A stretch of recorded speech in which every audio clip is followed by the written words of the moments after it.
स्वच्छ भारत अभियान. तर लक्षात घ्या, जेव्हा हे कॅम्पेन सुरू करण्यात आलं तर आपले जे प्रधानमंत्री जे होते तर ते स्वतः हातात झाडू घेऊन रोडवर उतरले. त्याच्यातून त्यांचा हेतू काय होता? जर प्रधानमंत्री स्वतः हातात झाडू घेऊन उतरलेले आहेत तर सामान्य लोकांनी पण आपला ॲटिट्यूड चेंज केला पाहिजे आणि त्यांनीही आता झाडू घेऊन कचरा साफ केला पाहिजे.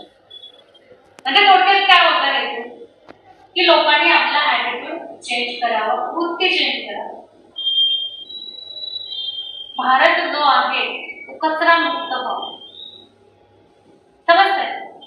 अशा पद्धतीने लक्षात घ्या ॲटिट्यूड चेंज केला जाऊ शकतो. दुसरी गोष्ट पर्सुएशन. पर्सुएशन म्हणजे काय? तुम्ही लोकांना अपील कसं करता, म्हणजे पटवून कसं देता.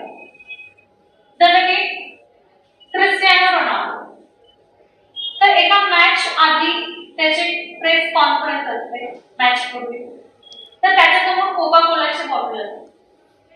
तर तो ती कोका कोलाची बॉटल साईडला ठेवतो आणि लोकांना पाणी पिण्यासाठी अपील करतो. जास्तीत जास्त पाणी.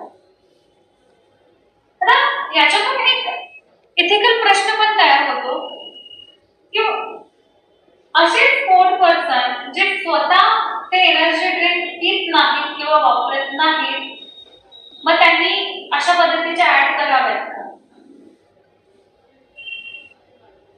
जसं की विमल पान मसाला, आपल्याला माहिती आहे की याचे ऍडव्हर्टाइजमेंट कोण करतात. आता बऱ्याच वेळा ऍडव्हर्टाइज